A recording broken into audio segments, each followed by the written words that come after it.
Bara 2022 kana irratti YouTube channel banattee success yookaan milkaa'uu barbaaddu?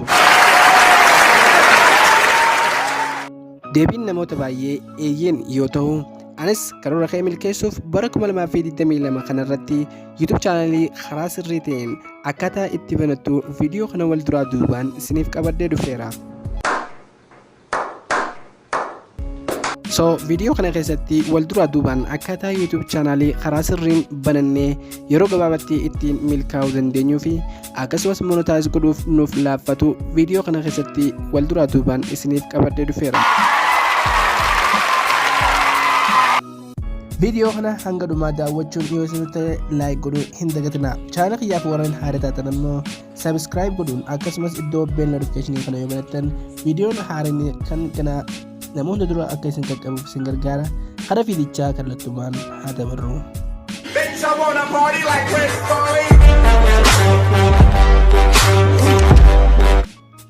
Okay guys, baga nagaan deebitan jechaa steepii jalqabaa irratti wanti nu barbaachisu channel YouTube banuudhaan duratti Gmail banachuudha. Gmail banuudhaaf ammoo aappii Gmail jedhamu qofoo yookaan bilbila nama hunda keessa kan argamu yoo ta'u, aappicha kallattumaan ni banna. Erga aappicha bannee haala kanaan nuuf fide jechuudha. Erga haala kanaan nuuf banee iddoo Google yookaan gama gubbaa irratti argamtu kana ni cuqaafna. Haala kanaan erga cuqaafnee koodii yookaan bilbila keenya nuuf fida isin ni banattan an hide godhee waan hin jiruuf koodii isiniif fida koodii keessan kallattumaan ni bantu jechuudha. Erga haala kanaan koodii keenya bannee search nu godhe jechuudha. Haala kanaan amma hanga inni nuuf banuu obsaan eegganna. Eeyyeen haala kanaan erga nuuf banee amma iddoo create new account kan jiru kana goona yookaan ammoo kan duraanii yoo qabaanne gama gubbaa irratti ni guutanne jechuudha emaila yookaan ammoo warri hin qabne karaa create new account kan jiru kana ni cuqaafne jechuudha. Erga cuqaafne haala lameen kana nuuf fide jechuudha. For myself fi for business kan jiru nuuf fide jechuudha. Kan jalqabaa fidanne jechuudha hunda dura for myself maaliif mataa keenyaaf waan banachuu deemnuuf erga haala kanaan nuuf banee amma haala kana nu dabarsaa maqaa keenya guunne jechuudha. First name last name kan jiru jechuudha. First name maqaa kiyya ni guutaa. Maqaa keessan ni guutuu lammaffaa irratti immoo maqaa abbaa keenya ni guunne jechuudha. Erga haala kanaan guunnee iddoo next jettu kana ni cuqaafna.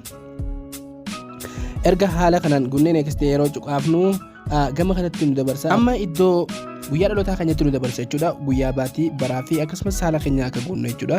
Jalqabartee kana guutuudhaaf ammoo guyyaa ni guunnaa guyyaa keenya sirrii guunnaa baatii ammoo April yookaan kan hin gootan jechuu keessa nu guutu akkasumas bara 2000 ni godha jechuudha. At least asirratti amma akkasumas haala keenya ni galchina jechuudha. Dhiira mudala jala kalamiin gubbaa fudhattu an ammoo meeliin fudhadha. Ergan haala kanaan guutee iddoo next jedhamu kana ni cuqaasa jechuudha. Haala kanaan naaf fide jechuudha. Ergaan iddoo next cuqaasee email ifiif naa kannee fi haariyaa kanneen ifii baradhuu naaf fide jechuudha. Jalqaba irratti kan ifii naa kanneen kanumaan filadha isin jalaan kaffeetan uumachuu ni dandeessu jechuudha. Ergaan tokko uummadhee amma gara paaswordii xiyyaa dabarsatu jechuudha. Paaswordii haala kanaan ni guuta. Paaswordii xiyyaa hanga 6 guutuun qaba jechuudha. Ergaan paaswordii naaf fide guutee haala kanaan next ni godha ammas. Akkasumas amma iddoo lakkoofsa bilbilaa kiyyatti na deebisee jechuudha. Jalqaba irratti lakkoofsa bilbilaa guutuu feetan ni guutuu an ammoo lakkoofsa guutuun barbaanne iddoo skip godhee dabruu ni danda'a jechuudha. Mee skip godhee akkasumas completely iddoo next ni tuqa jechuudha. Eegaan skip godhee barreeffama kana naaf fida ammas gama dhumaa dhaqee I accept kan jiru ni cuqaasaa jechuudha. Baay'ee laafaa baay'ee email labbanuun baay'ee laafaadha. Ergaan iddoo accept tuqee maal akka naaf fidu ni ilaaltu. Sakandii muraasa ni obsitu sakandii muraasa erga ibsitee booda kallattumaan Gmail keessatti baname jechuudha. Wow! Email kiyya completely banadheera jechuudha.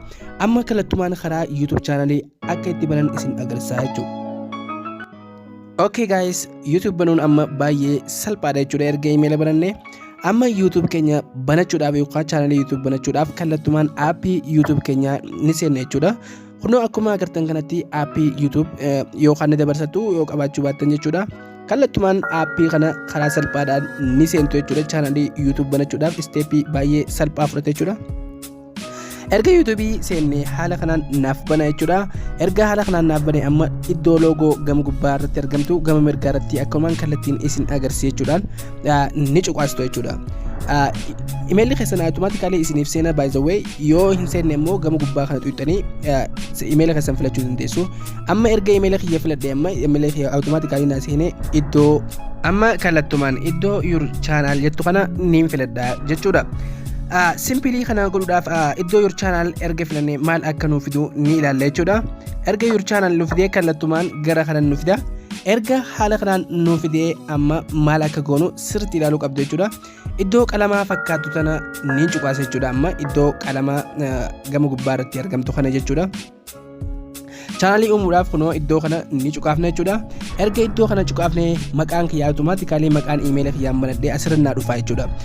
Maqaa kanaan banachuu yoo hin feene ammoo maqaa channel YouTube'n banuu barbaade jechuudha.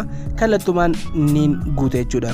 Mee an tokko godhee tumaan isin agarsiisa jechuudha. Email haaree kanarratti mee tokko yeroon godhee isin agarsiisu maqaan dandeettii isin dhaabbatanii maqaa channel banattan banuu barbaadan goote jechuudha.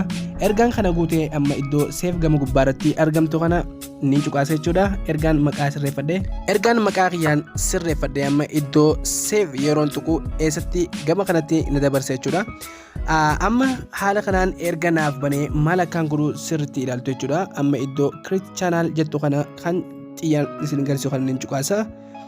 Ergaan xiyyaan cuqaasee channel kiyya kallattumaan naaf uumamee jira yookaan naaf create jira jechuudha. Haala kanaan erga naa banee amma viidiyoo ol baasuu kallattumaan asiin niin danda'a jechuudha.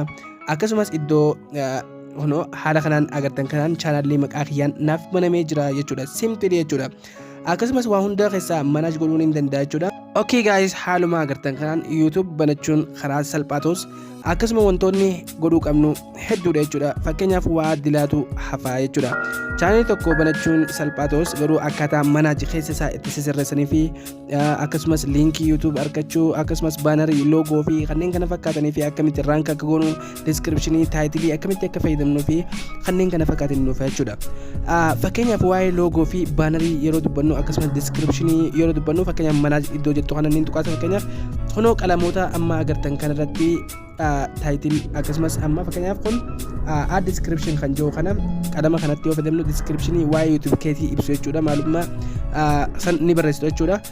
Kan gubbaa ammoo loogoo fi akkasumas kan loogoo jalatti argamu sarara dheeraan kun jechuudha baanarii jaamaa jechuudha. Video tiyaanoo keessatti gosa lachuutu akkamitti akka upload goonuu fi itti fayyadamnu kan isin agarsiisu ta'a. Videoon kun yoo isin tolee like tuquun akkasumas subscribe gochuun hin dagatinaadha. Waan daawwattaniif baay'ee galatoomaa nagayaan tura. Tell me pretty lies, look me in the face, tell me that you love me, even if it's fake.